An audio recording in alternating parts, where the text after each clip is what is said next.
அஸ்ஸலாமு அலைக்கும் வரஹ்மத்துல்லாஹி வபரகாத்துஹு. அன்புள்ள சகோதரர்களை, இந்த மார்க்க கேள்வி பதில் தளத்துல சகோதரர் இஸ்மாயில் ஷரீப் அவங்க நல்ல ஒரு கேள்வி கேட்டிருக்கிறாங்க.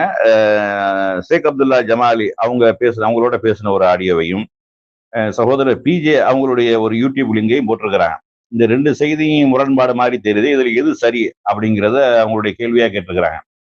அதாவது ஷேக் அப்துல்லா ஜமாலியோட அவங்க பேசும்போது என்ன சொல்றாங்கண்டா, இப்ப முஸ்லீம்ல வரக்கூடிய ஹதீஸ் என்ன வருதுண்டா, அதாவது 1281வது ஹதீஸ். அதாவது நபி ஸல்லல்லாஹு அலைஹி வஸல்லம் அவர்கள் கூறினார்கள், தொழுகைக்கு இகாமத்து சொல்லப்பட்டு விட்டால் கடமையான அந்த ஃபர்லு தொழுகையை தவிர வேறு தொழுகை இல்லை. இது அபூ ஹுரைரா ரலியல்லாஹு அன்ஹு அறிவிக்கிறாங்க. இந்த ஹதீஸை வச்சு கேள்வி கேட்கிறாங்க.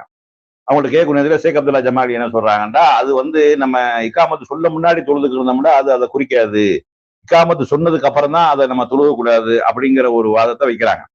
ஆனா சகோதரர் பிஜி அவங்க என்ன சொல்றாங்கன்னா, இகாமத்து சொல்லப்பட்டு விட்டாலே எந்த தொழுகையும் இல்லை அப்படின்னு இந்த இந்த ஹதீஸை தான் ஆதாரமா காட்டுறாங்க.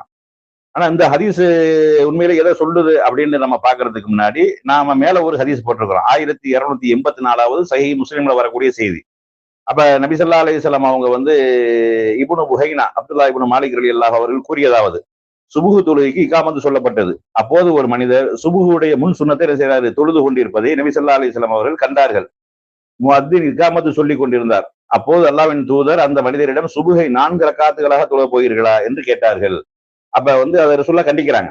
அப்ப இகாமத்து சொல்லப்பட்டு கொண்டிருக்குது, அவர் சுபுவுடைய முன் சுன்னத்தை தொழுதுகிட்டு இருக்கிறாரு, நீ என்ன சுபு 4 ரக்காயத்தை தொழுக போறியா அப்படின்னு கண்டித்தார்கள் என்றால், இகாமத்து சொல்லப்பட்டு விட்டால் வேற தொழுக கூடாது அப்படிங்கிறது வழங்குது. அதுபோல முஸ்லீம்ல வரக்கூடிய ஹதீஸ் அதுல தெளிவாக என்ன சொல்லப்படுது அப்படின்னா, அதாவது கடமையான தொழுகைக்காக இகாமத்து சொல்லப்பட்டு விட்டால் அதை தவிர வேற தொழுகை இல்லை அப்படின்றாங்க. முன்னாடி தொழுதாலும் சரி, தொழுது கொண்டிருந்தாலும் சரி, அந்த தொழுகை இல்லைங்கிறத அர்த்தம். முன்னாடி தொழுது கொண்டிருக்கையில் இகாமத்து சொல்லப்பட்டாலும் அப்பையும் கிடையாது, தொழுது கொண்டிருக்கையில் இகாமத்து சொல்லப்பட்டாலும் அப்பையும் கிடையாது, தொழுகையே இல்லை. இது அந்த கடமையான தொழுகைகளை தான் சேர வேண்டும், தனியாக தொழுது கொண்டிருக்க கூடாது அப்படிங்கிறத அந்த ஹதீசுகள் தெளிவாக விளக்குறது.